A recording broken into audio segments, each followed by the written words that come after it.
না আল্লাহ বেজার হয়ে যায়। আর যদি বলেন আলহামদুলিল্লাহ, আল্লাহ রাব্বুল আলামিন ফেরেশতাদেরকে ইশারা করে বলে, দেখ দেখ রে আমার ফেরেশতারা, তোরাই না ছিলি এই বান্দা বান্দিগুলোকে সৃষ্টি করতে মানা করেছিলি, বন্ধ করেছিলি, কিন্তু দেখ রে আমার ফেরেশতারা, আমার বান্দারা আমাকে কোনোদিন দেখে নাই, আমার শুধু নামটুকুনটা শুনেছে, তবুও আমি আল্লাহ ছাড়া কোনো কথা বলে না। সুবহানাল্লাহ, সুবহানাল্লাহ। আলহামদুলিল্লাহ এই শব্দটা, এই বলিটা মানে কি হয় বাংলা? কেউ একজন বলতে পারবেন? বা উর্দুই বলুন, বা হিন্দি বলুন, বা খট্টাই বলুন। দেখেন পুরানো মানুষ মানে এরা 100% বাংলা বুঝে। ছেলেরা বাংলা বুঝো তো? বাংলা বুঝেন ব্রাদার ভাইরা? আমার পুরুলিয়া জেলায় বাড়ি, কিন্তু পুরুলিয়া থেকে 32 কিলোমিটার বাঁকুড়া রোডে, পুরুলিয়ার শেষ প্রান্তে, আমাদের পুরুলিয়ার পরেই হুড়া থানা, হুড়া থানার থেকে বাঁকুড়া কমলপুর থানা। আমি পুরুলিয়া জেলার বাঁকুড়া এবং মাঝখানের বর্ডারে বাস করি, তো আমার জেলাটা হলো পুরুলিয়াই। যার জন্য হাফেজ সাহেব, আপনাদের মৌলানা সাহেব, মৌলানা ফিরদৌস সাহেব, তিনি বাঁকুড়া মনে করে হয়তো ইশতেহারে বা পোস্টারে দিয়েছেন বাঁকুড়া শব্দটা, কিন্তু আমার বাঁকুড়া নয়, আমার হলো পুরুলিয়াতেই বাড়ি। বুঝতে পেরেছেন? জানিয়ে দিলাম। আর নইলে হয়তো যদি বলেন বাঁকুড়া বাঁকুড়া, তাহলে কিন্তু আমি জাল হয়ে যাব, আমি জাল হয়ে যাব। অরিজিনাল আমি পুরুলিয়া, এটা জানাই দিলাম। আমার মিস্টেক হয় ইশতেহারে, আমার মিস্টেক হয়। তো ভাইরা বাবাজিরা আমার, আলহামদুলিল্লাহ, এই আলহামদুলিল্লাহ শব্দের মানে কি? আলহামদুলিল্লাহ বলিটা কি বলি? এই আলহামদুলিল্লাহ বলিটা কি বলি বলুন? না বাংলা, না হিন্দি, না খট্টা, না ভাকি? ভাকি মানে এই হাতম দেলা হাতম লোয়া বলি জম, যেগুলো বলে বলে আমাদের ভাইয়াদি, আমাদের ভাইয়াদি, ভাইয়াদি কারা? বুঝতে পেরেছেন না? দেলা জমকে দা, বুঝতে পেরেছেন? ওরা হলো আমাদের ভাইয়াদি। আর এত সুন্দর ভাইয়াদি, বুঝতে পেরেছেন? ইয়ার ঘরে তরকারি, ওর ঘরে তরকারি দিল, কোনো অসুবিধা নেই। বুঝতে পেরেছেন? বড় সুন্দর মিলে জুলে থাকে। আর এই ঝাড়খণ্ডে আছো, আমার খুব ভালো লাগে ঝাড়খণ্ড, এই ভালো লাগে। ধানবাদ জেলা, এই আপনাদের জামতারা, দুমকা, আপনার কিনা রাঁচি, আপনার কিনা টাটা জামশেদপুর, ওগুলো সব ঝাড়খণ্ড হয়েছে ওদের খাতিরে। যাই হোক, কথা হলো ভাইরা, আলহামদুলিল্লাহ বলিটা, এই বলিটা আরবি বলে, ঠিক কি না? কি বলে? আরবি। আরবি। আপনার টুপির রং সবুজ, আমার পাগড়ির রং সবুজ, আমরা খুব ভালো মহব্বতে কাজ চালাই, সফরটা ভালো হবে। দেখেন বুঝেন, পুরনো মানুষ 10 টাকা পয়সা দিল, বুঝা যাবে কে কত বুঝছে। আলহামদুলিল্লাহ এত মানে কিছু প্রমাণ আছে, তাই কথা বলছিলাম। আলহামদুলিল্লাহ মানে কি? এই আলহামদুলিল্লাহর মানেটা কি একজনকে বলে দেন না? যেমন পারবে বলুন না, কোন কেস মামলা হবে? बोलिएगा आप लोग। अल्हम्दुलिल्लाह का माने क्या होता है? ये तो अरबी बोलिए। स्टेज वाले को मत तकाइए, इन लोग नहीं बोलेंगे, इन लोग को तो ब्रेक दे दिए। हम लोग एकदम बोलिएगा, आप लोग तो सब कुछ जानकारी, आप लोग से इम्तिहान नहीं ले रहे हैं, आप लोगों से बात नहीं, और आप लोग बस सुनिए और इन लोग क्या कर रहे हैं आप लोग मजा देखिए। बोलिए अल्हम्दुलिल्लाह। 5 वक्त नामाज পড়ছি, যে কোনো পড়ছি, আলহামদুলিল্লাহ রাব্বিল আলামিন। প্রথমেই বলছি, খাবার খেয়ে উঠলাম তো আলহামদুলিল্লাহ, কোন কিছু যদি পেলাম তো আলহামদুলিল্লাহ, ঘর থেকে বাহির হলাম তো আলহামদুলিল্লাহ, বিসমিল্লাহ, আল্লাহর প্রশংসা। এই আলহামদুলিল্লাহ মানে কি? আলহামদুলিল্লাহর বাংলা তরজমা হলো সমস্ত প্রশংসা আল্লাহ। সমস্ত প্রশংসা কার? সব তারিফে আল্লাহ কে লিয়ে। মনে থাকবে? এই জন্যই বলা হয় যে, বুঝতে পেরেছেন যে কি বলছি, এই বলিটা যদি বুঝে নিয়ে বলা হয় তাহলে বলাতে আরো মজা আছে, ঠিক কি না? বলাতে আরো মজা আছে। এবং ঘড়ির টাইম কটা হলো? 11:07। 23। যাই হোক 11:20 থেকে শুরু করেছি। মোবাইলটা শামসুদ্দিন ভাইকে দিলাম চার্জ দিতে, আমি মোবাইলটা জন্য আমি টাইমটা দেখতে পেলাম না। যাই হোক এই 11:20 থেকে আরম্ভ করেছি। যতটুকু সময় পাবো, আমার পরে মৌলানা জি আছেন আপনাদের পরিচিত উর্দু মাকাররির, আবার শায়ের, তিনি তো একটু আপনাদেরকে চা খায় নিয়ে ছেড়ে দিলেন, এখন খাওয়াই কই, খাওয়াবে তো পরে, কারণ খাওয়াটা পরেই হয়, চাকে দেখা হয় কেমন হয়েছে, ওটা চা খায় আপনাদেরকে ছেড়ে দিলেন, বুঝতে পেরেছেন তো? আলহামদুলিল্লাহ, আলহামদুলিল্লাহর মানে হলো সমস্ত প্রশংসা আল্লাহ। সমস্ত প্রশংসা কার? আল্লাহ। এই আমার মা বোনেরা, ভাইরা আমার, সমস্ত প্রশংসা আল্লাহ। যদি কেউ বলে আলহামদুলিল্লাহ ভালো আছি, কিন্তু তার শরীরে জ্বর হয়েছে, বুখার হয়েছে, তার শরীরে ভালো নাই, তার বেটার জ্বর হয়েছে, বউয়ের জ্বর হয়েছে, কোন মেয়ে ছেলেরাও বলবে আলহামদুলিল্লাহ ভালো আছি, তারও হয়তো জ্বর হয়েছে, আপনার কিনা ছেলেটার জ্বর হয়েছে, তাও কি বলবো আলহামদুলিল্লাহ ভালো আছি? হ্যাঁ, তাও বলবে গো আলহামদুলিল্লাহ ভালো আছি। তারপরে আপনার যা হয়েছে পরে বলবেন, মা গো তোমার নাতির জ্বর এসছে, মা গো তোমার জামাইয়ের শরীর ভালো নাই, মা গো আমার শরীর ভালো নাই। আগে বলবে আলহামদুলিল্লাহ ভালো আছি, তারপরে পুরো ঘটনাটা বলবেন আস্তে আস্তে করে। আল্লাহ রাব্বুল আলামিন বলবে, এরে আমার ফেরেশতারা, দেখ দেখ দেখ, আমার বান্দাকে আমি মুসিবত দিয়েছি, বিপদ দিয়েছি, আমার বান্দিকে মুসিবত দিয়েছি, বিপদ দিয়েছি, তা বলছে সমস্ত প্রশংসা আল্লাহ, যিনি আমাকে ভালো রেখেছেন। আল্লাহ রাব্বুল আলামিন বলবে, ও আমার ফেরেশতারা রে, তারা কাবা থাক, তোরা সাক্ষী থাক, আমি আল্লাহ ওই বান্দা বান্দির মুসিবত দূর করে দিলাম। যদি মুসিবত থাকে, বিপদ থাকে, জ্বালা থাকে, তো আল্লাহ ভালো করে দিবে। আর যদি টানাটান আছেন, টানাটান, আর তাও যদি ফোনে বলে মা কেমন আছে, ভালো না, ভালো না, না খেয়ে কাঁদে, কিছুগুলো আছে, আল্লাহ রাব্বুল আলামিন বলবে, বাহারে বান্দি, বাহারে বান্দা, তোরে এত সুস্থ রেখেছি, এত ভালো রেখেছি, তাও বলছি তুই ভালো নাই। আর বন্ধুরা আমার, বাবা ছিল আমার, ভালো করে শুনে নেন, জেনে নেন, আল্লাহর কোরআনে আল্লাহ বলছে, বিসমিল্লাহির রহমানির রহিম, ফাজকুরুনি আযকুরকুম ওয়াশকুরুনি ওয়ালা তাকফুরুন। তোমরা আমার প্রশংসা করো, আমার গুণগান গাও, আমি আল্লাহ তোমাদের গুণগান গাইব। ওয়ালা তাশকুরুন, তোমরা আমার না শুকরিয়া আদায় করো না। যদি কোন মা এবং ভাইরা বলেন আমি ভালো নাই, ভালো নাই, ভালো নাই, ভালো নাই, তোমার জামাই ভালো নাই, আর কেউ ভালো নাই, আল্লাহ বলবে, বাহারে বান্দি, তুই তো আমার শুকরিয়া আদায় করছি না, তুই তো আমার শুকরিয়া আদায় করছি না। আর যে ব্যক্তি আল্লাহ শুকরিয়া আদায় করে না, সে ব্যক্তি কখনো আল্লাহর প্রিয় বান্দা বান্দি হইতে পারে না। জোরে বলেন না সুবহানাল্লাহ। আপনাদেরকে কালকে জলসায় বসতে হবে কি কোথাও? কাল বসবেন নাকি কোথাও জলসা শুনতে যাবেন? তাহলে কিসের জন্য টুপিটা বাঁচাচ্ছেন? টুপিটা যার চেঁচাবো না, কাল আরো চেঁচাতে হবে। আমরা টানা চাঁদ দেখার আগের থেকে চেঁচাচ্ছি প্রতিটা রাতে রাতে।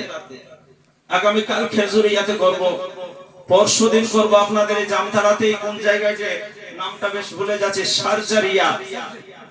সার্জারিয়াতে দেখেন, তবু আমরা কঞ্জুসি করছি।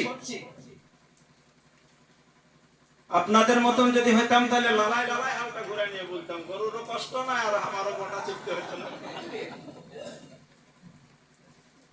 কিন্তু লালাই লাইনে নিয়ে যাচ্ছি, আমি কাটিয়ে হাল বাইরে নিয়ে যাচ্ছি। চলেন না বাপ বেটা মিলে একবার জোরে বলুন সুবহানাল্লাহ। আপনারা কি বলছেন? এই দ্বারা হয়েছে না? যদি আপনাদের দ্বারা না ভালো, তা 100% আপনারা আছেন, কারণ দাঁড়িয়ে আছেন। এই ধারে সব সময় আগে হয়, এই হাতটাই সব সময় আগায়। তো দাঁড়িয়ে আছেন আপনারা কিসের ভয়? জোরে বলুন, আর একটু জোরে বাড়ান। যখন এই যে আপনারাকে বারবার করে বলে যে জোরে বলুন জোরে বলুন, তখন আপনারা যখন বলতে বুঝেন নাই না, কত জায়গায় পরে রিপোর্ট পেয়েছি, পরে মেহরারু গুলা লেডিস গুলাই বলে মৌলানা সাহেব তো আমাদের যেমনটা কিস্তি ছিল না, বলতেছিল আমরা যাই বলে দিব, এত বুতাচ্ছ তাও ওরা বলছে না, আমাদের মনে হচ্ছিল যে যাই বলে দিব। সত্যি আপনাদের কাণ্ড দেখে ওদের মন রাগ হয়। মৌলানাটা এত সুন্দর তকরির করছে, তাও জোরে সুবহানাল্লাহ বলছে না, যদি শেষ করে তো আমাদের শোনা হবে না। ভাইরা বাবাজিরা আমার, আল্লাহ শুকরিয়া আদায় করবেন।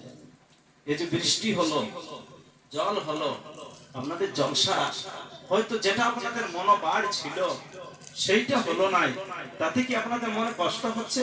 না না, শুকরিয়া আদায় করুন বাবা, শুকরিয়া আদায় করুন। আমি চাই আমি 2 ছাদ বিল্ডিং করব, আমি চাই 11টা বেটার বাপ হবো, একাই ফুটবল টিম করব। আর আল্লাহ বলছে তোকে 11টা বিটিয়ে দিব, তুই বেটা একটাও পাবি না। তো টিম করে এর জন্য মাঠ যদি বানায় রাখি তাই কি হবে? আল্লাহ যেটা চাইবে বাপ সেইটাই হবে রে সোনারা। আল্লাহ আজকে আপনাদের এখানে বৃষ্টি নসিব করেছে। বৃষ্টি আল্লাহ পাক এই দুনিয়া সৃষ্টির আগে লিখে দিয়েছে যে রাবিউল আউয়ালের পরে তোমরা যে জলসাটা করবে, সেই জলসায় কত সালে তোমাদের বৃষ্টি হবে। তোমরা কত চেষ্টা করো। আর যে লোকগুলা আপনাদের মেহমানগুলা আসে নাই, আপনারা মনে মনে করছেন জলটা না হলে মনে হয় ওরা আমাদের ঘরগুলোকে কাদা করে দিত, কিন্তু আসবে কোথাতে? আজকে আপনাদের বাড়িতে আল্লাহ তাদের দানা লেখে নাই বা দানা লিখে নাই, তাহলে দানাটা যে লিখে নাই, তাহলে কোন কিসে আল্লাহ পাক ওরাকে আসার থেকে বাধা দিবে? তাহলে বৃষ্টি দিবে তবে তো তারা আসবে না। ভালো এটা থাকলে তো আসবে, তাহলে দানা খাবে, কিন্তু দানা তো খাবার জন্য আল্লাহ লিখে না, তো কেমনে তারা আসবে? তার জন্য বাপ মা বোনেরা কেউ মনে কষ্ট লিও না, মনে কোনো দুঃখ লিও না, মনে কোনো তাকলিফ লিও না। এ হয়েছে আল্লাহর এই মসজিদে। আচ্ছা বৃষ্টি হলো বলে কি আমাদের জলসা আল্লাহ বন্ধ করেছে? জলসা তো আমাদের খুব সুন্দর হচ্ছে, আর এমন সুন্দর হচ্ছে আর এমন সুন্দর হবে। এখন তো আমি শুরুই করি না, এখন আমি খালি পায়তারা করছি। কারণ আলেমগুলো জানে যে শুরু করতে গেলে খুতবা পড়তে হয়। আমি এখন খুতবাও পড়ি না, ঠিক কি না? আমি এখন কাস্টিং এ যাচ্ছি, এইবার আমি শুরু করব। যদি শুরু করতাম তাহলে দুরূদ পড়তাম, কিন্তু আমি এখন শুরু করি না। আপনারা চিন্তা করবেন না, আপনাদের মনোনীত শায়ের वो एक बार के नहीं जा रहे हैं, वो फिर आएंगे, वो फिर आएंगे इंशाल्लाह। वो जो मकर्रर आप लोगों का बाकी है, जो वक्ता बाकी है मौलाना जी, उनके साथ आएंगे इंशाल्लाह, फिर नात पढ़ेंगे। তাহলে এই পরে আপনাদেরকে এটা শেষ করে দিচ্ছি এই আলোচনাটা। এই পরে যদি কেউ কোনোদিন জিজ্ঞেস করে আপনি কেমন আছেন, তো আপনি কি বলবেন? আলহামদুলিল্লাহ ভালো আছি। কি বলবে বাবুরা? হ্যাঁ আলহামদুলিল্লাহ ভালো আছে। মা বোন তোমরাও বলবে, তোমরাই বেশি গন্ডগোল করো, কত পালে ওদের সন্তুষ্ট নয়, না খেয়ে গেল কাঁচা কাঠ ঢোকায় ধোয়া করে দিবে, অশান্তির গড়া ওরাই। তোমরা বেশি বেশি শোনো, তোমরা শুকরিয়া আদায় করবে। আল্লাহ পাক যে ঘরে শুকরিয়া আদায় হয় আল্লাহ সেই ঘরে বরকত দেয়। মেয়েগুলো ছেলেগুলো এখনো জায়গা আছে, আর কেন জায়গা থাকবে না? এই বাচ্চাটার শরীরে নবীর মহব্বতের খুন বইছে। তার কারণ বাপ মায়ের শরীরে নবীর মহব্বত থাকলে ওই খুনের থেকেই তো বাচ্চা বনে। সুতরাং এতটুকুন বাচ্চার উপরে নবীর আশিকের বাচ্চার শরীরে মহব্বতের খুন বইতেছে। আমার ভাইরা, আবু লাহাব কাফির ছিল। আবু লাহাব কে ছিল গো? আবু লাহাব কোন ব্যক্তি ছিল? আবু লাহাব ছিল নবী রাসূলুল্লাহর চাচা, নবীর চাচা ছিল। জীবনে কোনদিন কালমা পড়ে নাই, নবীকেও কোনদিন মানে না, নবীর সঙ্গে মহব্বত করে না, নবীর সঙ্গী সারাটা জীবন আবু জেহেল আবু লাহাব দুশ্মনী করে গেছে। কিন্তু বাহারে এই মিলাদুন নবী, বাহারে নবীর পায়দাইশ। আবু লাহাবের বাড়িতে একটা লন্ডি ছিল, দাসী ছিল। ওই দাসীটা ভাইরা আমার, বাবা ছিল আমার, কাজে আসতে একদিন দেরি হয়। কাজে আসতে যখন দেরি হয়, ওই দাসীটা দেরিতে যখন আসে, আবু লাহাব জিজ্ঞেস করে, এই তোমার ডিউটিতে আসতে, কাজে আসতে তোমার কিসের জন্য দেরি হলো? ওই দাসীটাই বলে, হুজুর আমি রাস্তায় আসতেছিলাম, আস্তে আস্তে আপনার ওই ভাই আব্দুল্লাহ তার বাড়িতে একটা সন্তান জন্মগ্রহণ করেছে। ওই সন্তানটা কি আমি দেখতেছিলাম, দেখতে এত সুন্দর, এত ভালো, কত দেখি কিন্তু মনের স্বাদ মিটে নাই, যার জন্য দেখতে দেখতে আমার দেরি হয়ে গেল আসতে। আবু লাহাব বলি, ওরে দাসী নকরানি আমার, তুই তো ভালো খবর দিলি রে, ও তো আমার এই ভাইপো, আমার এই তো ভাইয়ের ছেলে, আর আমার ভাইয়ের ঘরে ছেলে হয়েছে, এ তো তুই ভালো সংবাদ খবর দিলি। যা, এই আঙ্গুলটা ইশারা করে আর বলে, যা তোকে আমি আজাদ করে দিলাম, তোকে আমি খালাস করে দিলাম। বন্ধুগণ আমার, আবু লাহাব কাফির ছিল, কিন্তু মিলাদুন নবী, নবীর জন্মের খবর পেয়ে, আর নবীর জন্ম মানে হলো মিলাদ, তাওয়াল্লুদ শব্দের থেকে মিলাদ শব্দ এসেছে, মানে নবীর জন্ম বৃত্তান্ত। ওই জন্মের খবর পেয়ে আবু লাহাবে ওই দাসীটাকে আজাদ করে দিল। আল্লাহ নবীর মিলাদের খুশিটা আবু লাহাবে যেটা মানাইলো, আল্লাহ এত খুশি হয়ে গেল। আবু লাহাবের ওই খুশিটায় আল্লাহ খুশি হয়ে আবু লাহাবকে আল্লাহ মরার পর আবু লাহাবের কবরে সোমবার দিনে, সপ্তাহে 4টা দিন, মাসে সপ্তাহে 1টা দিন, মাসে 4টা দিন আল্লাহ তার কবরের আযাব মাফ করে দেয়। এ বন্ধুরা, এ আমার বাবা আছে, আমার ভাইরা আমার, ভালো করে মন দিয়া শুনবেন গো, ধ্যান দিয়া শুনবেন। আজ ওই একটা কাফির যে নবীকে কোনদিন ভালোবাসলো না, নবীর কলেমা কোনদিন বললো না, কিন্তু সেই আবু লাহাব একদিন নবীর মিলাদ মানাইলো, তাই আল্লাহ কবরের আযাব থেকে মাফ করে দেয়। একদিন সপ্তাহে, মাসে 4 দিন, যদি 12টা মাস যদি মিলাদুন নবী সে মানত, আল্লাহ সব দিনের জন্য তার কবরের আযাব মাফ করে দিত। কিন্তু একদিন কাফির ছিল রে ভাই, ও কোনদিন নবীর কালমা পড়ে না, কোরআন মানে না, হাদিস মানে না, নামাজ পড়ে না, দরুদ পড়ে না, কালমা মানে না, সালাম পড়ে না।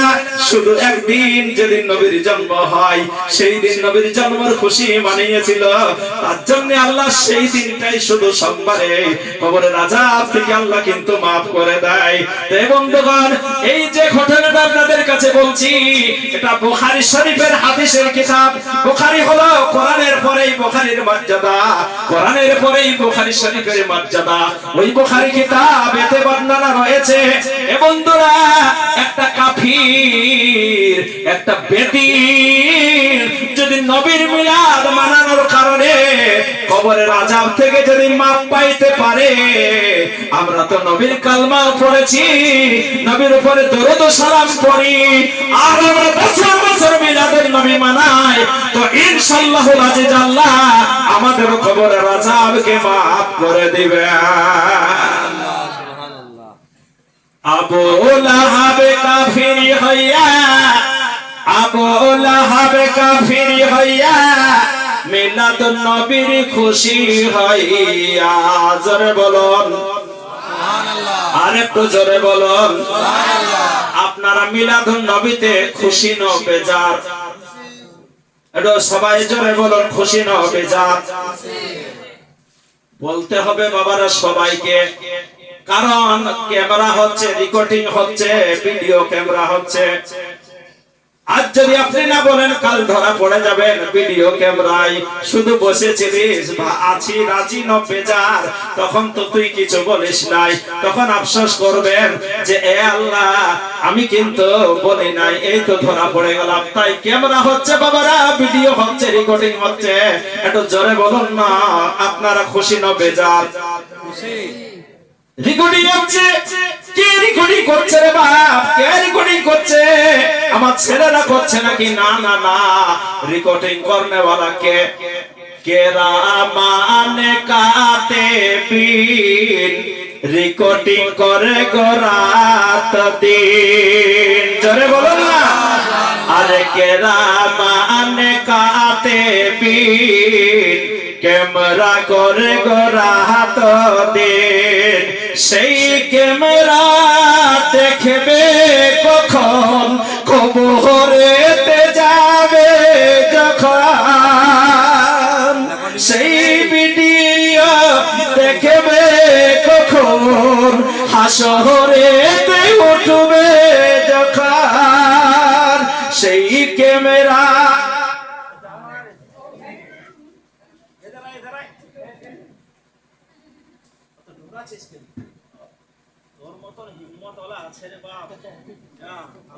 ভালো রাখুক, সুখে রাখুক।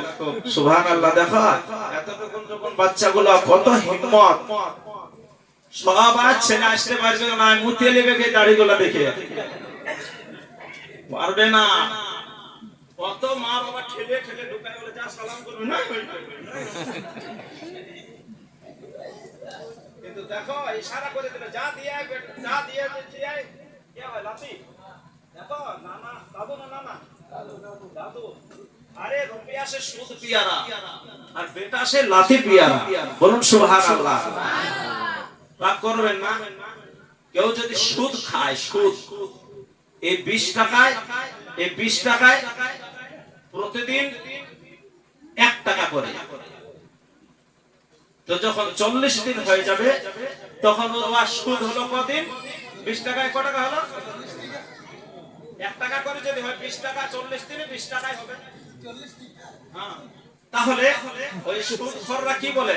শুন ভাই, মূলটা যদি নাই পাচ্ছিস তো নাই পাচ্ছিস, সুদটা অন্তত দিয়ে চলা এখন না। মানে রুপিয়া সে সুদ পিয়ারা, মানে পয়সাটা ওর অতটা পিয়ারা নাই, সুদটার পিয়ারা। আর বেটা আছে একদিকে আর লাঠি আছে একদিকে, দুইটাই যদি কাঁদে বেটাকে বলবে এখন তুই কান, লাঠিটাকে কোলা আগে নিয়ে এলি। বাহরে লাঠি পিয়ারা। বলুন সুবহানাল্লাহ।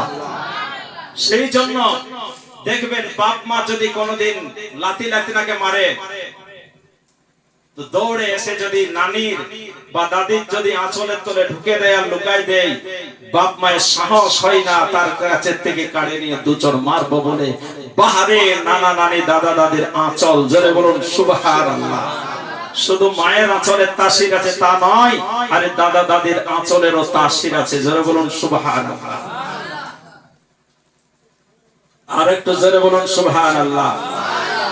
আবু লাহাব কাফির হইয়া মিলাদুন নবীর খুশি হইয়া, আবু লাহাব কাফির হইয়া মিলাদুন নবীর খুশি হইয়া, কবরেতে পাইল শান্তি, কবরেতে পাইল শান্তি। হাদিস বুখারী। এসো সবাই পালন করি মিলাদুন নবী। মিলাদুন নবী করবে যারা, মিলাদুন নবী করবে যারা, গুনাহ ক্ষমা পাবে তারা। জোরে বলুন মিলাদুন নবী করবে যারা, গুনাহ ক্ষমা পাবে তারা। মিলাদুন নবী শুনবে যারা, গুনাহ ক্ষমা পাবে তারা। মিলাদুন নবী করবে যারা, মিলাদুন নবীতে চাঁদা দেবে যারা, মিলাদুন নবীতে পয়সা খরচা করবে যারা, গুনাহ ক্ষমা পাবে তারা। খাসাইসুল কুবরাই লিখছেন, জাল খাসাইসুল কুবরাই লিখছেন জালাল শিওতি। এসো সবাই পালন করি মিলাদুন নবী। আরেকটু জোরে বলুন সুবহানাল্লাহ। এই যে সুবহানাল্লাহ বলতে বলছি, মহিলারা বলছে বলছে ঠিকই, ওরা নিয়মে বলছে, ওরা ঠিক বলছে, যেটা বলা সেইভাবেই বলছে। মহিলারা কোনোদিন জোরে সুবহানাল্লাহ বলবে আর বলাটাও ঠিক না। বললে ওরা যদি আমাদের মতন জোরে যদি সুবহানাল্লাহ বলে, ওদের সুবহানাল্লাহ বলাতে নেকি হবে না, বরং গুনাহ হবে। কেন হবে না? ওরাকে সুবহানাল্লাহ জোরে বলার ইজাজত নাই। কেন ইজাজত নাই?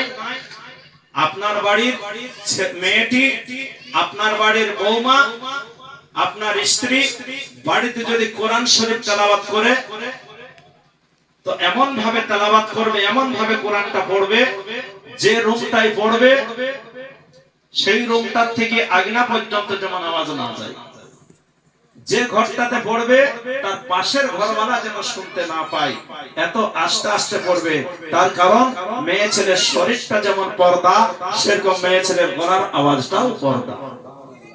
একটু জোরে বলুন না সুবহানাল্লাহ। আচ্ছা, আপনারা কি একদম মেহায় গেছেন? আমি তো ভাবছি যে আমি মেহায় গেছি না, এখন বোঝা যাচ্ছে সবাই। কারণ জায়গায় টনকি ঢুকে কারো ঘরে বাড়াতে না। নবীর আশিক কখনো মেহায় নাই, নবীর আশিক কখনো মেহায় নাই।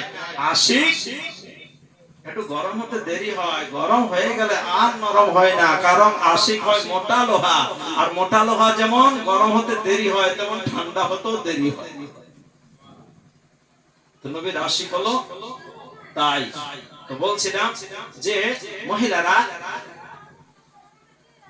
এই মা বোন, তোমরা যদি বেশি বকর বকর করো তো মাইকটা লাগা করো,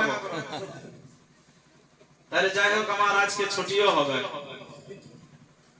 যাই বলবো আজ বাঁচে গেছিলি ঘরে, বললো কেন বাঁচলে? হ্যাঁ, ওরাই চালাচ্ছে কাজ, তোমাদের মমতা পাঠিয়ে চালান নিয়েছে।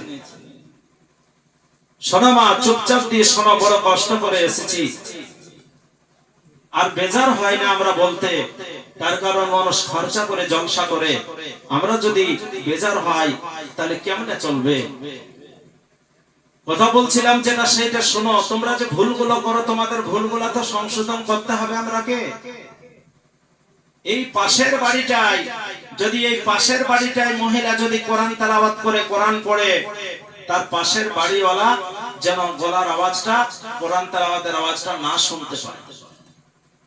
যদি জোরে জোরে ওরা কোরআন পড়ে, তো ওদের কোরআন পড়ার সওয়াব পাবে না, বরং কোরআন পড়া গুনাহ হবে। তার কারণ বেপরদা সহকারে কোরআন পড়ছে, কারণ আওয়াজের গলাটার গলার যে আওয়াজটা সেটা পর্দা করছে না, বেপরদা হয়ে যাচ্ছে। কিন্তু রাগ করবেন না, আপনাদের বান্দারডিহা গ্রামের মা বোন না হোক, আর আজকে যত যদি দু একটা মেহমান এসেছে, ওই মেহমান গুলা লয়, অন্য জায়গার কত মহিলা আছে এত জোরে জোরে কোরআন পড়ে, পাশের ঘরটা তো দূরে যাক, চার দিয়ে অনেক দূর আওয়াজ যায়, জোরে না পড়লে কি করে জানবে যে ও দমে কোরআন পড়ে? কত মেয়ে ছেলে আছে যে মনে মনে যদি পড়ি তাহলে তো আমার কেউ জানলো না যে আমি পড়ি বলে, সে না এত জোরে জোরে পড়বো যে যেমন গোটা গায়ে আলোচনা হয় ও রোজ কোরআন পড়ে।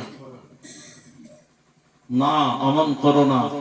তুমি লোককে শোনাবার জন্য মায়েরা কোরআন পড়ো না, আল্লাহকে শোনাবার জন্য কোরআন পড়ো। আল্লাহর জন্য কোরআন পড়ো, আল্লাহ তোমাকে সওয়াব দেবে। আমি কথা বলতেছিলাম বাবারা, কেউ কিন্তু সুবহানাল্লাহ বলতে বাদ দেবেন না, কেউ কিন্তু কোনো কথা বলতে বাদ দেবেন না।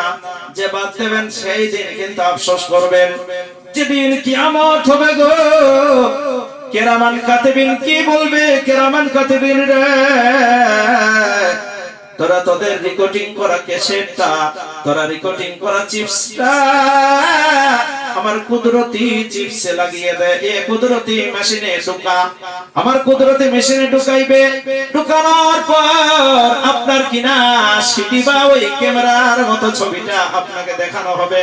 দেখ দেখ দেখ, তোরা নবী দিবসের জলসা দিয়েছিলিস রে, দেখ। সেই দিনেতে দেখা যাবে পাগল আব্দুল কাইয়ুম পুরুলিয়ার আছে, মৌলানা ফিরদৌস আলম আমাদের ইমাম আছে, আমরা সবাই আছি, আর কি সুন্দর জোরে জোরে সুবহানাল্লাহ বলছি। সেই দিন যদি আমি জবানটা বন্ধ রাখি, ও বন্ধুরা সেই দিন আফসোস হবে। সেই জন্যই বলছি যে রেকর্ডিং হচ্ছে, ক্যাসেট হচ্ছে, তাই ভালো করে শুনুন। কে রহমান কাটবি টেপ করে গোরাত দিন, সেটে শোনাবে কখন কিয়ামত হবে যখন। সেটে শুনিলে পরে, সেটে শুনিলে পরে, সে ভিডিও দেখলে পরে খুশিতে মন ভরে যাবে। সেটে শুনিলে পরে, সে ভিডিও দেখলে পরে খুশিতে দিল ভরে যাবে। সেটে দেখিবে কখন কবরেতে যাবে যখন। আমার প্রাণের ভাইরা বাবাজিরা আমার, আবুল আহাব কাফির হয়েও মিলাদুন নবীতে আযাব থেকে মাপ পায়। আরেকটা কি, কবরে এত পিয়াস লাগে রে ভাই, কবরে এত পিয়াস লাগে, কবরে এত পিয়াস ভাই, কলেজাটা জিহ্বায় মুখে চলে আসে, জিহ্বাটা আঘাত বাইর হয়ে আসে। দেখবেন একটা জন্তু আছে লাখ লাখ লাখ লাখ করে জিহ্বাটা বাহির করে পিয়াসের সময়, সেরকম ভাবে অনেক ভাইরা আমার পিয়াস লাগবে। তো আবুল আহাব বলে আমার এত পিয়াস লাগে, আমি সহ্য করতে পারি না, কিন্তু সম্পত্তি যখন আছে রে, আমি এই আঙুলটাকে চুষলে, এই আঙুলটাকে চুষলে, এই আঙুলটাকে চুষলে মধুর মতো মিষ্টি মিষ্টি জিনিস বাহির হয়, এতে আমার পিয়াস এবং ভোগ দুটাই মিটে যায়। আচ্ছা, এই আঙুলটার নাম কি? শাহাদাত আঙুল। এই মাঝে ধারেরটা, এই ধারে একটা খড়ি আছে, খড়ি। আপনারা কি গোদা?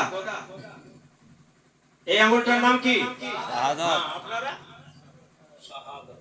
আমি সবাইকে বলাছি কেমন?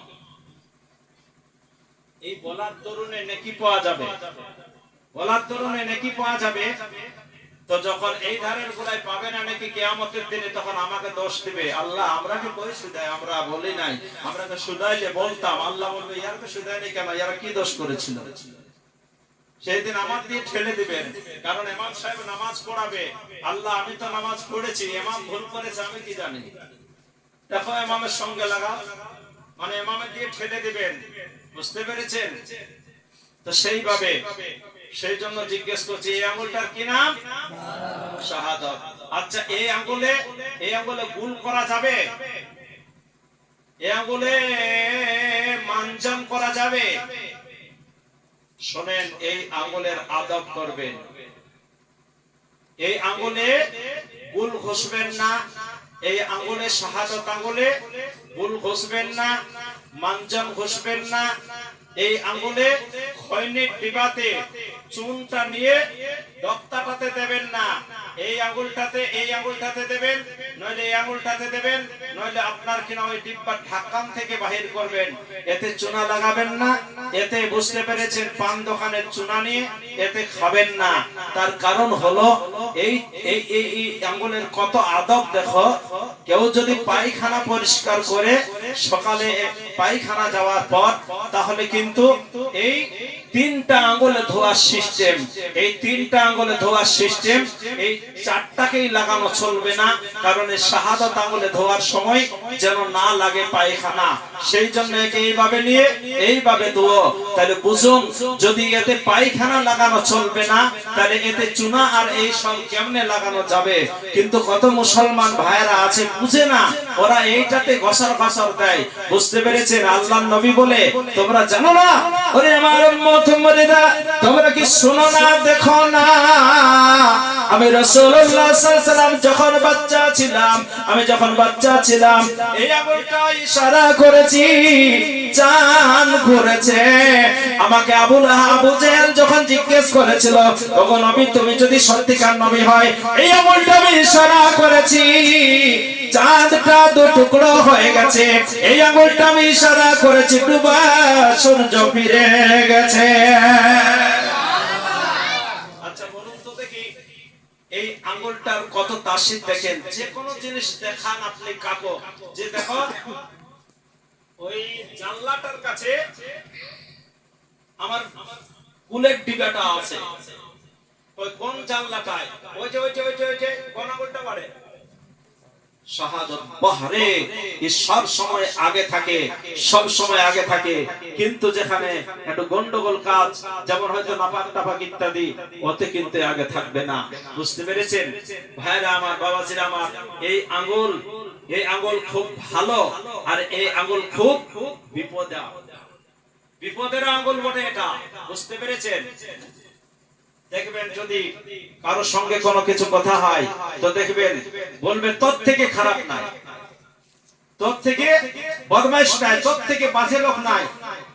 এইভাবে আঙ্গুলটা বাড়ে আর বলে, ঠিক কিনা? শামসুদ্দিন সাহেব, সেক্রেটারি সাহেব এটাই বলে না?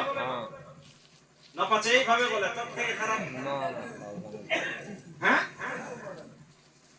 দেখবেন মেয়ে ছেলেরা যদি বলে মনিহারি পাতি আছে, কোথাও গেছে জলসায়, ওরা তো জলসায় যায়, তো জলসা শুনে না, ওরা খালি বোরকা নেতা আর মনিহারি নিয়ে ব্যস্ত থাকে। আর সকালে বলে মুরগি হইলা বেকার আছে, কিছুই করে না, পারেই না কিছু করতে। পারবে কথা বলে মনিহারির দোকানটা কি মুরগিটা পারবে? তোকে তো যাই বসতে হবে না। আর ভালো আর মন্দ ওরাই বিচার করে বেশি। বুঝতে পেরেছেন? আর ওদের তো তিনটা স্টেজ, ওই তিনটা স্টেজে আমাদের কোনো চলবে না, আর আমাদের একটা স্টেজ। ওদের তিনটা, বাঁধের ঘাট, চাপাকল আর কুয়াশা, ওইগুলাই দেখবেন ওদের তকরির হয়, ওদের তকরির ওয়াজ ওইগুলাই হয়। তো শোনেন ভাইরা, কোন ব্যক্তিকে যদি খারাপ বলতে হয়, যে তোর থেকে খারাপ নাই, তোর থেকে বদমাইশ নাই, তোর ঘরে খারাপই হয়, তোর ঘরে অমুক হয়, এইভাবে আঙ্গুল বাড়াই কাউকে যদি তোর থেকে খারাপ নাই যদি বলা হয়, এটা কিন্তু ভাইরা আমার একটু ভালো করে এই হাতটার দিকে একটু লক্ষ্য করে দেখুন না। আমি যদি আপনাকে বলি যে আপনাদের গ্রামের লোকের থেকে খারাপ নাই, এইভাবে আঙ্গুলটা বাড়াই নিয়ে আর যদি বলেন আপনাদের থেকে খারাপ নাই, তাহলে বলুন আপনাদের দিকে কটা আঙ্গুল যাচ্ছে? আপনাদের দিয়ে কটা যাচ্ছে? একটা। আর আমার দিয়ে কটা আসছে?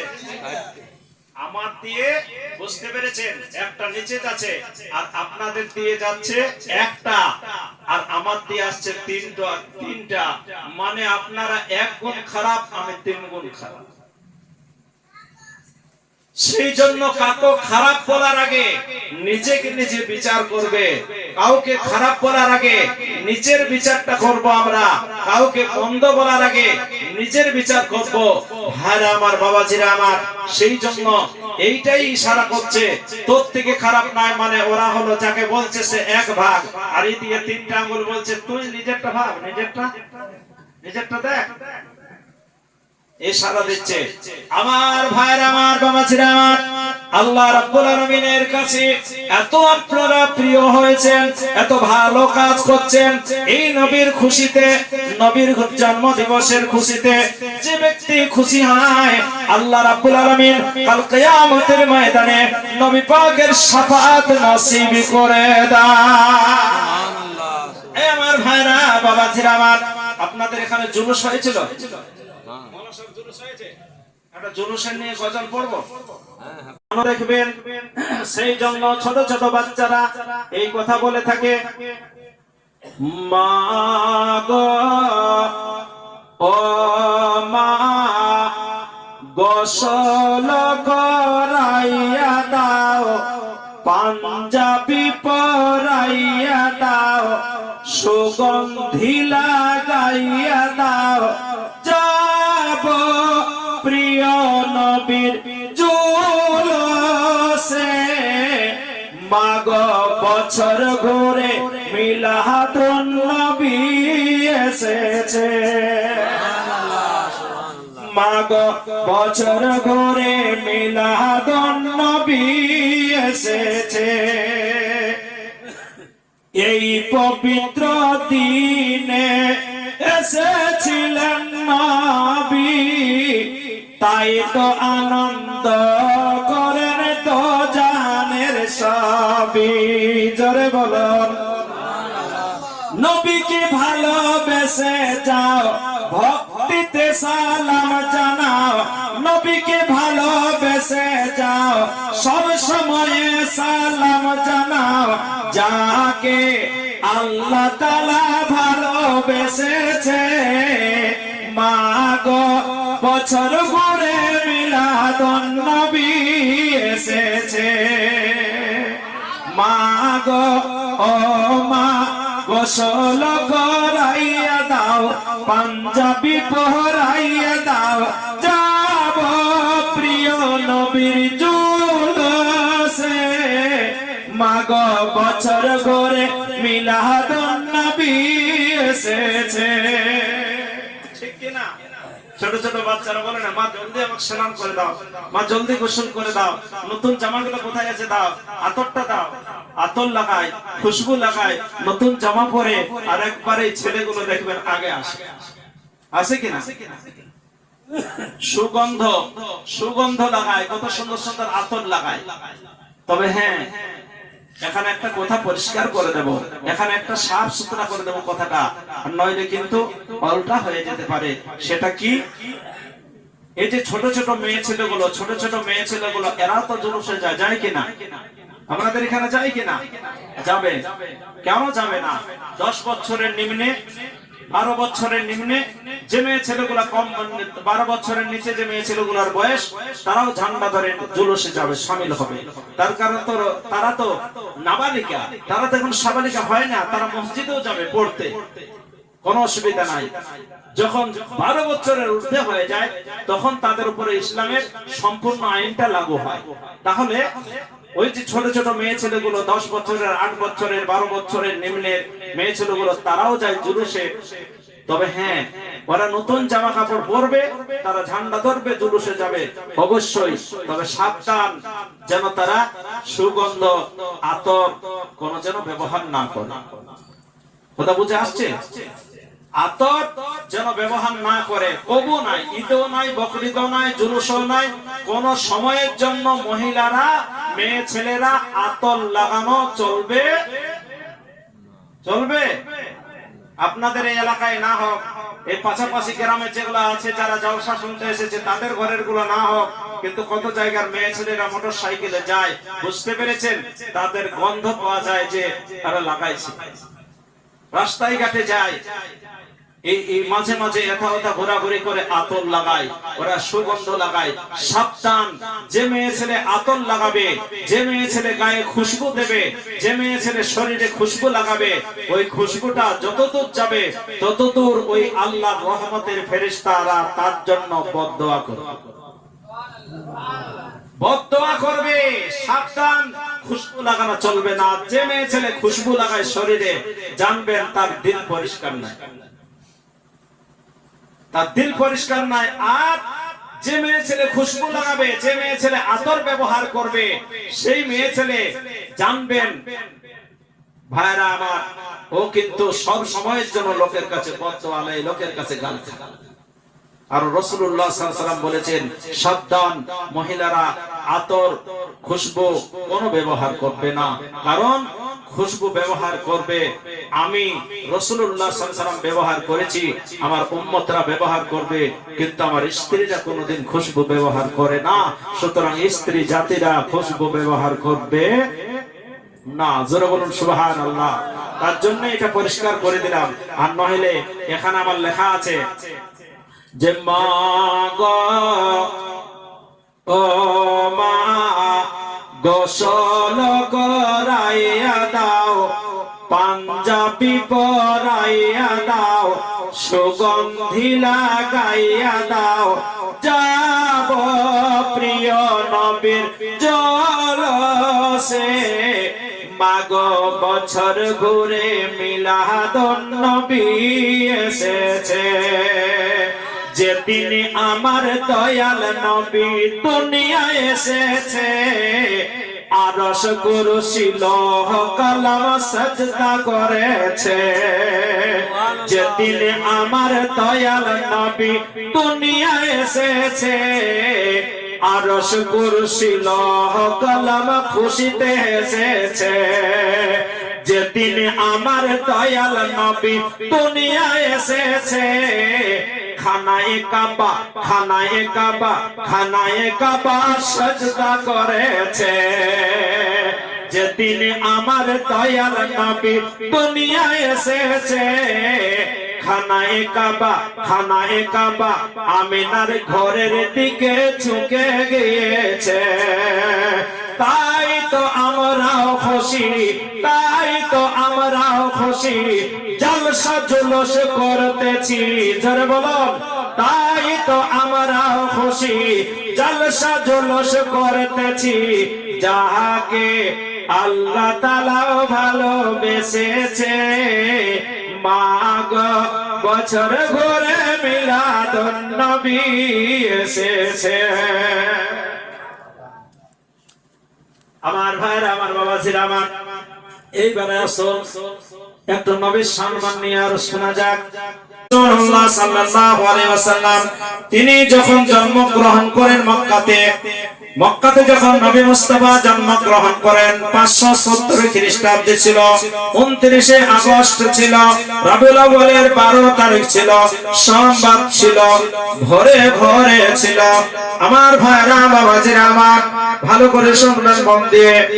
যখন নবী মুস্তাফা সাল্লাল্লাহু আলাইহি সাল্লাম দুনিয়াতে আগমন করেন, এই আমার ভাইরা বোনেরা আমার, কি সুন্দর জিনিস। সারা পৃথিবীর ছেলেরা এক রকম ভাবে জন্ম নেয়, আর নবীকে আল্লাহ এক রকম ভাবে জন্ম দিয়েছে। যখন কোন মেয়ে ছেলে মা হতে যায়, যখন কোন মেয়ে ছেলে মা হতে যায়, গর্ভবতী হতে যায়, তখন ওকে কাউকে বলতে হয় না।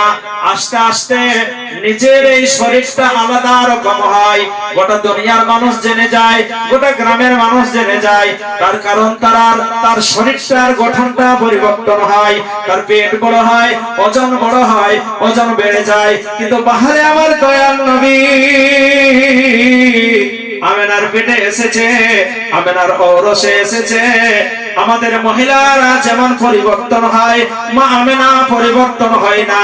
পেট যেমন ছিল তেমনি আছে, শরীর যেমন ছিল তেমনি আছে। মাসে মাসে শরীর খারাপ হয়, সেটাও হয়, কিন্তু নবী মুস্তাফা পেটের মধ্যে আছে। কিন্তু আমাদের মা বোনদের বাচ্চা যখন দুনিয়ায় আসে, শরীর কিন্তু খারাপ হওয়াটা বন্ধ হয়ে যায়, শরীর কিন্তু মাসে বন্ধ খারাপ হওয়াটা বন্ধ হয়ে যায়। এই জন্যই বন্ধ হয় যে ওই বাচ্চাটা ওই মায়ের শরীর খারাপ হওয়া খুনটা খায়, মানে লাভির দ্বারা আল্লাহ খাওয়ায়, আর ওই খুনটা থেকে বাচ্চাটাকে আল্লাহ বড় করে। কিন্তু নবী মুস্তাফার মা আমিনার শরীর খারাপ হতেই থাকে, খুন কিন্তু আসতেই থাকে। ভাইরা আমার, বাবা ছিল আমার, কিন্তু নবী মুস্তাফা পেটের মধ্যে আছে, পেট বড় হয় না, আমিনার শরীর খারাপ হওয়াটা বন্ধ হয় না। এবং বন্ধুগণ আমার, কেন বন্ধ হবে? আল্লাহ রাব্বুল আলামিন আমার নবী মুস্তাফাকে নূর থেকে সৃষ্টি করেছেন, আর নূর যদি কোন জায়গায় থাকে ওজনও বাড়বে না এবং সেটার আকারও কিন্তু বাড়বে না। এ ভাইরা বাবাজিরা আমার, একটা কথা আপনাদেরকে বলে দিচ্ছি, ভালো করে শুনবেন। এ ভাইরা, আপনার একটা থৈলিতে যদি একটা থৈলি আপনার কিনা ওজনে 200 গ্রাম আছে, 200 গ্রাম আছে, ওই 200 গ্রামের থৈলিটার মধ্যে যদি টর্চটা আপনি মারেন, যদি ওই টর্চটা মারেন, টর্চটা যদি থৈলিটার মুখটাতে মারেন, আর যদি দাড়িপাল্লাতে ওজন করেন, তাহলে টর্চ মারলে, ওই জ্যোতি মারলে, নূর মারলে ওই থৈলিটার ওজনটা বাড়বে নাকি? পারবে না। তো আল্লাহ বলে, কাদ জাআকুম মিনাল্লাহি নূরুন ওয়া কিতাবুম মুবিন। আমি তো নবীকে নূর করে সৃষ্টি করেছি, নূরের থেকে সৃষ্টি করেছি, মাটির থেকে নয়, মাটির থেকে নয়। মাটির ওজন বাড়ে, নূরের ওজন কি বাড়বে? আরে নূর মানে হলো তো আলো, নূর মানে হলো তো জ্যোতি। তো ভাইরা আমার, আমাদের শরীরে যে জ্যোতিটা লাগছে, আমাদের কোনো ভারী লাগছে নাকি, ওজন লাগছে নাকি, আমাদের কোনো রকমের কোনো পরিবর্তন হচ্ছে নাকি? সেই জন্য আল্লাহ রাব্বুল আলামিন নবী মুস্তাফাকে মায়ের পেটে রেখেছে, কিন্তু পেট বড় হয় না, ওজন বাড়ে না। আর কথা হলো, ওই যে খুন আসাটাও বন্ধ হয় না, তার কারণ হলো নবী মুস্তাফাকে আল্লাহ মায়ের পেটে জান্নাতি খাবার খাওয়াইতে। এরপরে দেখেন আরো আশ্চর্য জিনিস, আমাদের মায়েরা, আমাদের মা বোনেরা যখন বাচ্চা দুনিয়ায় প্রসব করে একবারে শরীরে খুন বহে যায়, শরীর থেকে পোয়াকে পোয়া, শেরকে শের, কিলোকে কিলো খুন বাহির হয়ে যায়, কেজিকে কেজি খুন বাহির হয়ে যায়। কত কত মাদের খুন বাহির হওয়ার কারণে দ্বিতীয় আবার ব্লাড দিতে হয়, দ্বিতীয় আবার শরীরে খুন দিতে হয়। তার কারণ খুন কমে গেছে, খুন সমস্ত জড়ে গেছে। উপর থেকে বেড়ে দে, খুন দে, খুন দে। খুন না দিলে মা বাঁচবে না, খুন না দিলে শরীর থাকবে না। খুন আবার উল্টো দিক থেকে বিপরীত ভাবে খুন দেয়, শরীরে খুন দেয় 2-4 বোতল করে। কিন্তু পাহাড়ে আমার নবী মুস্তাফা মায়ের পেটের থেকে জন্ম নেয়, এক কাতরা, এক ফোঁটাও খুন নাই। বরং নবী জন্মগ্রহণ করেন তো সিজদার হালতে জন্ম করেন। এই আমার ভাইরা, যখন নবী মুস্তাফা জন্মগ্রহণ করেন সেই বছরে বিদেশ থেকে মেয়েরা, বিদেশ থেকে মহিলারা ওই বাচ্চা আনার জন্য মক্কা গেছে। তখন সিস্টেম ছিল, কারো বাড়িতে যদি কোনো বাচ্চা জন্ম নিত, ধনী ঘরের ছেলেরা ধনী ঘরের ওই বাচ্চাটাকে ধনী ঘরের লালন পালন করতো না, বিদেশ থেকে গরিব মহিলারা যেত আর ওই বাচ্চাটাকে নিয়ে আসতো, নিজের স্তনে দুধ খাওয়াইয়া বাচ্চাটাকে বড় করতো, বড় করে ফেরত দিয়ে দিত। তখন কিছু টাকা পেত। হালিমা খাতুন বলে, ও আমার স্বামী, আমারও তো একটা বাচ্চা হয়েছে, আমারও তো একটা ছেলে হয়েছে, এইটা একটা সুযোগ আছে, আমরাও চলো মক্কা যাব আর আমরা বাচ্চা আনবো। হালিমা খাতুনের স্বামী বলে, কিসে যাব আমরা? বলে, আমাদের ঘরের উটটাই যাব। বলে, এত দুর্বল উটটা তো যেতে পারবে না মক্কা। বলছে, না, তাও কষ্ট করে যাব, চলো আস্তে আস্তে যাব। ভাইয়ের আমার স্বামী স্ত্রী দুজনেই মক্কা শরীফ যেতে লেগেছে রাস্তায়। কিন্তু ওই অনেক মহিলারা যাচ্ছে, সব মহিলারা ওভারটেক করে করে চলে যাচ্ছে। হালিমা খাতুনকে বলছে, হালিমা খাতুন তুমি যেও না, তুমি তো সবার লাস্টে পৌঁছিবে মক্কা। মক্কা গিয়ে তুমি বাচ্চা পাবে তো পাবে, গরিব ঘরের বাচ্চা পাবে, সেরকম কোনো টাকা পয়সা পাবে না। হালিমা খাতুন বলে, নিয়ত করে যখন বাহির হয়েছি তখন আমি নিশ্চয়ই যাব। আমার ভাইয়েরা, হালিমা খাতুন গিয়ে পৌঁছালো। পৌঁছানোর পরে দেখছেন সব মেয়ে ছেলেরা বাচ্চা নিয়ে নিয়ে কোলে দুধ পান করাচ্ছে। হালিমা খাতুন বলে, বোনেরা রে, তোরা কি কোনো বাচ্চার সন্ধান বলতে পারি? হালিমাকে বলে, হালিমা, ওই যে দেখো একটা ছোট্ট তাল পাতের কুড়ে ঘর, খেজুর পাতের চাহনি, খেজুর পাতের দেওয়াল, গরিব ঘরের একটা বাচ্চা আছে, তবে বাচ্চার বাবা নাই, বাবা নাই, বাবা নাই দুনিয়ায়, শুধু মা আছে আর দাদু আছে, কিছু সেরকম দিতে পারবে না, যদি নিবে তো নাও। হালিমা বলে, স্বামী গো, আপনি এখানে বসুন, উটের কাছে থাকুন, আমি যাই তো দেখি। হালিমা খাতুন গেলেন, যাওয়ার পরে দেখছেন, আল্লাহ আল্লাহ, ওই দোলনার মধ্যে বাচ্চাটা আছে, কিন্তু দোলনা কেউ হিলাই না, আপনি দুলতেছে, মানে আল্লাহর ফেরেশতা জিবরিল আমিন ঝুলা ঝুলাইছে। হালিমা খাতুন ভালো করে দেখে, দেখার পরে আমিনা খাতুনকে বলছে, হালিমা কি বলছেন? তোর মুস্তাফাকে দান মাগো, তোর মুস্তাফাকে দান মাগো, আমি ঘরে নিয়ে যাই, আমি তিন দক্ষিণী অভাগিনী, আমি তিন দক্ষিণী অভাগিনী, আমার সম্বল কিছু নাই, তোর মুস্তাফাকে দান মাগো, আমি বাড়ি নিয়ে যাই। সুবহানাল্লাহ, সুবহানাল্লাহ। আমি না বলে, কোন রে, তুই আমার এই মুস্তাফাকে খুঁজছিস? আমি না তোর মুস্তাফাকে দেব, কিন্তু আমি না রে। আমি না বলে, হালিমা তুমি কি জানো গো, জানো এই বাচ্চার বাবা নাই, এই বাবা, এই বাবা, এই বাচ্চার বাবা দুনিয়ার থেকে পর্দা দিয়েছে, আমার পেটে দিয়ে গেছে আর ইন্তেকাল হয়েছে। ও হালিদাই, হালিমা আমি বাচ্চা দেব ঠিক, কিন্তু কোনো টাকা পয়সা দিতে পারো না। নাই কেন তোর ছেলে? তার কারণ বাচ্চা এতিম, বাচ্চা এতিম। দেখছো রে হালিমা, ঘর দোয়ার দেখছো, সেরকম কোন ঘর বাড়ি বানাইতে পারি নাই। ঘর হলো খেজুর পাতে দিওয়ান এবং চাহাদি, কি করে দিবে তুমি? টাকা পয়সা তো দিতে পারবো না। তখন হালিমা ওই আমিনাকে বলছে, আমিনা বিবি তুমি কি বড়ই গরিব? বলছে হ্যাঁ আমি বড়ই গরিব। তখন হালিমা খাতুন কি বলেছে? একবার জোরে বলুন না সুবহানাল্লাহ, সুবহানাল্লাহ, আরেকটু জোরে বলুন সুবহানাল্লাহ। সুবহানাল্লাহ। তবে বলে দিচ্ছি হালিমা খাতুন, এই আমিনা নবীর মায়ের নাম আমিনা, আর হালিমাকে কি বলছে? হালিমা বলছে তুমি কি গরিব?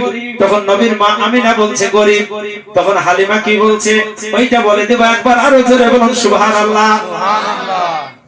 হালিমা বলছে দিন দুনিয়ার বাদশা মাগো আছে তোমার ঘরে, মাগো আছে তোমার ঘরে। দিন দুনিয়ার বাদশা মাগো আছে তোমার ঘরে, মাগো আছে তোমার ঘরে।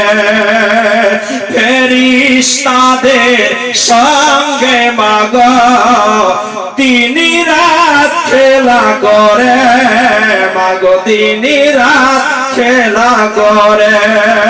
আমি তাকে পেলে সব ভুলিব, আমি তাকে পেলে সব ভুলিব, আমার কষ্ট রবে না। তোর মোস্তাফাকে দান মাগো আমি সঙ্গে নিয়ে যাই। আমি দিন দুঃখিনী বড়ই গরিব অভাগিনী, আমার সম্বল কিছু না। মাশাআল্লাহ, হালিমা খাতুন এত সব যখন বললেন, তবে বলে শোনো বোন, তুমি দিবে নাও, তুমি কিছু দিতে পারবো না। হালিমা খাতুন বলে তুমি দাও না মা, দাও একটুকু মন খুলে দাও, আমি বড় করে দিয়ে তোমাকে ফেরত দিব, দাও। ঘর যাচ্ছে না রে, ঘর যান না বাপ, এবারে শেষ হবে, আর দেরি নাই, দোয়াটা নিয়ে যাবে।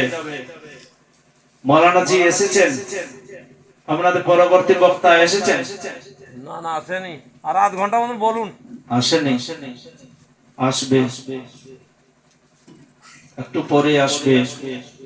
ভাই হালিমা খাতুন কে নবী মুস্তাফা কে দিয়ে দিলেন মা আমিনা, লাও মা লাও, আমার ছেলেকে নিয়ে যাও, তুমি লালন পালন করো।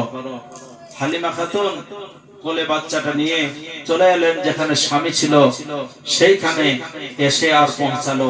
বলুন সুবহানাল্লাহ, সুবহানাল্লাহ, আর একটু জোরে বলা যাবে না? সুবহানাল্লাহ। আপনারা কি সুবহানাল্লাহ বলাচ্ছি, এটা লাভটা আমার হচ্ছে না আপনাদের? আমাদের। তাহলে লাভ যখন হচ্ছে তখন বলছে কেন কীর্তন করছো? সব জায়গায় কীর্তনতা চলবে না। একজন এত কীর্তন ছিল,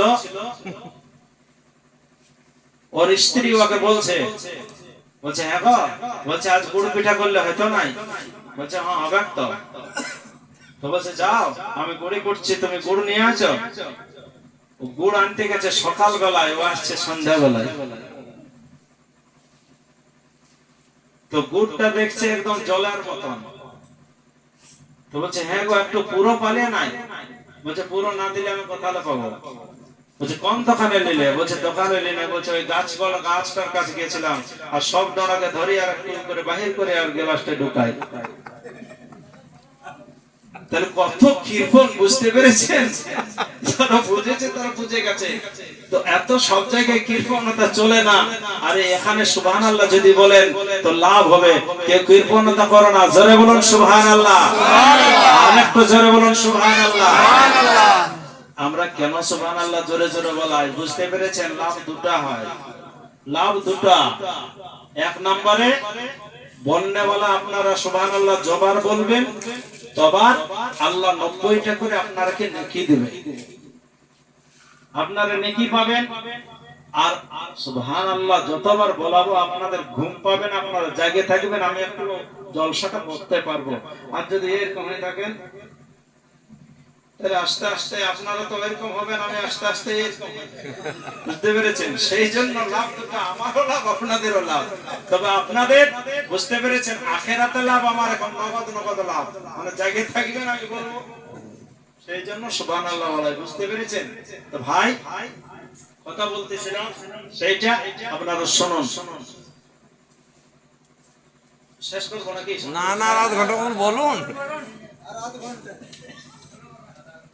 হালিমা খাতুন বাচ্চা নিয়ে যেখানে স্বামীকে উটের পাশে বসাই দিয়েছিলেন আর আমিনার ঘরে গেছিলেন নবীকে আনতে, রাসূলুল্লাহকে আনতে, সেই নবীকে নিয়ে হালিমা খাতুন উটের কাছে স্বামীর কাছে এলো। আসার পর বসে বসে দুধ পান করালো। দুধ পান করাবার নিয়ম হলো, সিস্টেম হলো যে ডান স্তনের দুধকে প্রথম খাওয়াবে, বাম স্তনেরটা পরে খাওয়াবে। ফার্স্টে বামটা তারপরে ডানটা, এটা কিন্তু ঠিক নয়। কারণ যে কোনো জিনিস বাটার জন্য শুরু করলে ডান দিক থেকে বাটতে শুরু করতে হয়। বলুন সুবহানাল্লাহ। যে কোনো জিনিস নিতে গেলে দিতে গেলে ডান হাতে নিতে হয়, ডান হাতে দিতে হয়। কাউকে কেউ যদি বাম হাতে নেবার জন্য হাত বাড়ায় দেবেন না, কেউ যদি কোনো জিনিস দেয় তো বাঁ হাতে নেবেন না। বাঁ হাতে লেনদেন করাটা শয়তানের কারবার, শয়তানের কাজ। কথা বুঝতে পেরেছেন? যদি বাঁ হাতটায় আপনার জুঠা আছে, বাঁ হাতটায় যদি কোনো ময়লা জিনিস আছে বা কোনো কিছু ধরা আছে, কোনো জিনিস যদি লিবার থাকে তো বলবেন দাঁড়া আমি লিখছি। যদি ওর তাড়া থাকে না এখনই লাও, তবে ভুঁইটা রেখে দিয়ে চলে যায়। তবুও বাঁ হাতটা বাড়াবেন না। কোন জিনিস যদি খেতে হয় এই ডান হাতটায়, হয়তো যেমন অনেকে জুঠা হাত আছে, তো ডান হাতটাই এরপরে দেখছে ভাত আছে, তরকারি আছে, যদি গ্লাসটা যদি ওইটাই ধরি তাহলে কিন্তু কেমন হবে, বাঁ হাতটাই পান করছে, এটা ঠিক নয়। কি করবেন, বাঁ হাতে যদি গ্লাস ধরেন তো ডান হাতটা অন্তত এই তালুয়াটা এই দিকটা এই দিকটা এই দিকটা ধরবেন। কত লোকে এরকম ভাবে ঠোঁটটা লাগা, এই ধারলে এই ধারলে এই ধারলে খায় নাকি কেউ? जा खाए इधर ले खाए, किंतु देखो उल्टे ही खाता है। इधर से मत लगाइएगा, इधर से लगाइएगा। কথা বুঝে আসছে? ইধার থেকে লাগাবে, ইধার থেকে লাগাইয়া পানি পান করবে। বুঝতে পেরেছেন? ডান দিক থেকে শুরু হয়। সালাম করো তো ডান দিকে। বুঝতে পেরেছেন? মসজিদে যদি ঢুকেও, মসজিদের যদি কেউ সামাই, মসজিদ দিয়ে গেলে বরং প্রথম কোন পাটা রাখতে হয়? ডানটা। বাহির হবার সময় বাম পাটা। কেন? যে ঢুকেছে প্রথমে ডান, বের আছে বাম, তার মানে হলো বাহিরে মসজিদ। এখনো ডানটা বেরাতে চাইছে না, মসজিদই আছে, বামটা বাহির হয়েছে। সেই জন্য ডানটা আগে ঢুকবে, বামটা আগে বাহির হবে, মানে মসজিদের উপরে। আর দোয়া হবে আল্লাহুম্মা ফতাহলি আবওয়াবা রাহমাতিকা, হে আল্লাহ তুমি আমার জন্য রহমতের দুয়ার খুলে দাও। বাহির হবার সময় আল্লাহুম্মা ইন্নী আসআলুকা মিন ফাদলিকা, হে আল্লাহ তুমি আমার জন্য তোমার ফজলে করমের দরওয়াজা খুলে দাও। আল্লাহ বলে বাহরে বান্দা তুই মসজিদে ঢুকলি তো আমার রহমত চাইলি, বাইরে আলি তো আমার ফজলে চাইলি, যা আমি আল্লাহ আমার ফজলে রহমতে তোকে পরিপূর্ণ করে দিলাম। জোরে বলুন সুবহানাল্লাহ। এই দোয়া আমাদের সকলেরই জানা দরকার।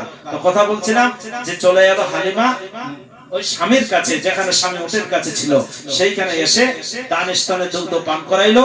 করানোর পর বাম স্তনেতে মুখ লাগাইতে চায়, বাম দিকে ঘুরাইলো, বাম দিকে ঘুরাইয়া দুধ পান করাইতে চায়। বাম স্তনে মোটাতে, বাম স্তনেতে একবারে মুখটা লাগাইই না, জোর করে লাগাইছে, কিন্তু কোন রকম স্তনের বটাতে মুখেই লাগায় না, মুখটা একবারে বন্ধ করে দিয়েছে, কোন রকমে লাগাই না। বুবে জেনেছে হালিমা যে পেট ভরে গেছে, এটা আর খাবে না, চলো রওনা হয়ে যায়। উটের উপরে চেপে গেলেন, ভাইরা আমার চেপে গেলেন। চাপার সিস্টেমটা কিন্তু একটু আলাদা হলো। আসবার সময় হালিমার স্বামী ওটার লাগামটা ধরেছিল, আর পিছনে হালিমা বসিয়া ছিল। কিন্তু ভাইরা আমার, হালিমা বলে, স্বামী গো, আপনি পিছনে বসো, আমি ওটার লাগাম ধরো। তার কারণ, আপনি যদি এখন ওটার লাগাম ধরিয়া চালান, তাহলে আমি আপনার পিছনে হব, আর পিছনে যদি হয়, আমি বাচ্চাটাকে ধরে রইব। এই দিন দুনিয়ার বাদশাহ পিছনে থাকলে কোন রকমে উঠে যাবে না, যাবে না, বেয়াদবি হবে। বলে না, কোনো অসুবিধা নাই, চলো না দেখি, চলো। ভাইরা আমার, হালিমা পিছনে বসলো, উটের উপর আগে দিয়ে বসলো তার স্বামী। উটকে চালাইতে চাই, বসেছে, সঙ্গে সঙ্গে উট বসে গেছে, সঙ্গে সঙ্গে উট বসে গেছে। উটকে মারে চালাই, কোন রকমে চলে না, মাথা নাড়া দেয়। হালিমা বলে, স্বামী গো, বললাম না যে উটটা চলবে না, আমাকে আগে ড্রাইভিং করতে দাও, তার হাতে আমি লাগাম ধরবো, বা হাতে বাচ্চা দেব, আপনি পিছনে ধরুন। তাই করলো, উট চলতে আরম্ভ করলো। তাই আমার বলার উদ্দেশ্য, ভাইজান, কোন সময় মহিলাদের বুদ্ধিটাও মানবে, মহিলাদের যুক্তিটাও নেবে। তার কারণ হলো, বিবিরা কোন সময় ভালো যুক্তি দেয়। যে ব্যক্তি বিবির যুক্তিতে চলে, যে ব্যক্তি বিবির পরামর্শতে চলে, আল্লাহ পাক ওই স্বামীর উপরে খাস রহমত নাজিল করে। ভাইরা আমার, বাবাজিরা আমার, ভালো করে শুনবেন মন দিয়া। হালিমা খাতুন কোলে বাম কোলে নিলেন, আর ডান কোলে নিলেন, ওই লাগাম ধরলেন, উট চালাইতে লাগলেন। 2 ঘন্টা আগে অন্য মহিলারা ওই রাস্তা দিয়ে ছেড়েছিল উটগুলা, কিন্তু সব উটকে ওভারটেক করে আগে দিয়ে চলে যায়। সবকে ওভারটেক করে করে হালিমার উটটা চলে যায়। সব মহিলারা হাত দিয়ে বলে, হালিমা, তুমি কি অন্য উট নিলে নাকি? অন্য উঠে তুমি ফিরছ নাকি? বলে, না না না, আমি যে উঠে গিয়েছিলাম সেই উট দিয়েই ফিরছি। হালিমা বলে, তো তোমার উটটাকে কি খাওয়াইলে যে এত বল শক্তি হলো? হালিমা বলে, বোনেরা রে, যাবার বেলা আমি একা ছিলাম, আসবার বেলা এখন দিন দুনিয়ার বাদশাহ তাজদার মদিনা আমার কোলে বসেছে। তুমি কোন বাগানের ফল গো, তুমি রসুল বাগানের ফল। জোরে বলেন না সুবহানাল্লাহ। আপনারা একবারই বলতে ভুলে যাচ্ছেন কি? আর একটু জোরে বলুন না। তুমি কি সুন্দর হালিমা, কি সুন্দর বাচ্চাকে কোলে নিয়ে নিয়ে, কি সুন্দর নবীর গুণগান গেয়ে গেয়ে রাস্তায় যাচ্ছে, আর উট বারুদের মতো ছুটছে। বলুন সুবহানাল্লাহ। তুমি কোন বাগানের ফল গো, তুমি রসুল বাগানের ফল। তুমি কোন বাগানের, আলহামদুলিল্লাহ, মাশাআল্লাহ। এরকম আর গোটা 2-3 জায়গা যদি থাকতো, বাচ্চা আমার ভাড়াটা বেড়ে যেত। কিন্তু সব ছেলেরা শুলেরই বাছারা, এই 1-2টাই আছিস। যাক, আজকে যদি দেরি হয়ে শুরু হলো, কবে যদি আসি তো মাগরিব বাদে শুরু করাবো, ছেলেগুলো যেমন জায়গা থাকে। তুমি কোন বাগানের ফল গো, তুমি রসুল বাগানের ফল। আর তোমাকে পাইবার জন্য, তোমাকে পাইবার জন্য সারা দুনিয়া বেয়াকুল। তুমি কোন বাগানের ফল গো, তুমি রসুল বাগানের ফুল। তাই হালিমার নসিব ছিল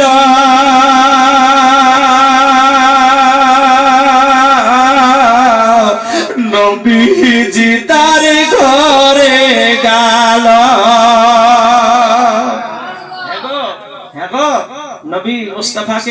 মহিলারা দেখেছিল নাই? দেখে তো ছিল, কিন্তু কেউ নেই না। বলে এই গরিব ছেলেটাকে নিয়ে কি টাকা পয়সা পাবো, কিন্তু লিবে কেন তারা, লিবে কেন? নবী কবুল করে না তারাকে, আর তাদের নসিবে নাই, হালিমার নসিবে আছে। পরে গেল হালিমাই পেল। বলুন সুবহানাল্লাহ। তাই হালিমার নসিব ছিল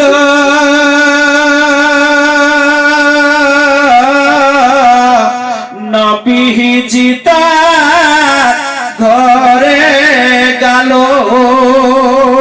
আর সারা দুনিয়া হইল উজালা, সারা দুনিয়া হইল উজালা, রহমত বলবো।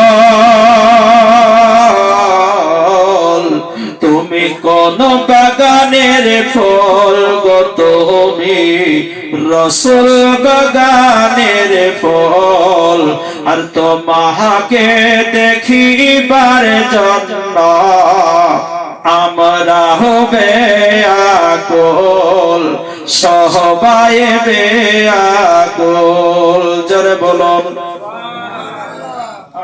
জোরে বলুন। হালিমা খাতুন আনলেন বাড়ি, বাড়ি পৌঁছে গেল। বাড়ি পৌঁছে যাওয়ার পর হালিমা খাতুন দেখে, আয় আল্লাহ, এত গরিব ছিল হালিমা, মিষ্টি তেল ছিল না, আলো জ্বালাবার মতো, আলো জ্বালাবার মতো তেল ছিল না। সুবহানাল্লাহ, আলহামদুলিল্লাহ। ছোটগুলো শুরু করলো, বড়গুলো আস্তে আস্তে করে আসছে।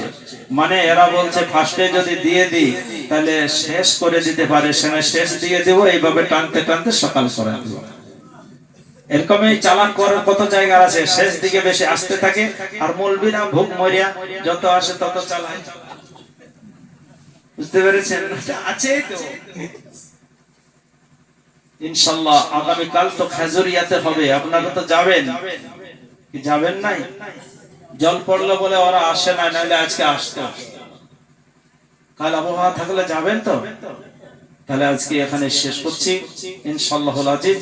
আল্লাহ পাক আমাদের আপনাদের শোনার থেকে বেশি করে আমল করার তৌফিক দান করুন।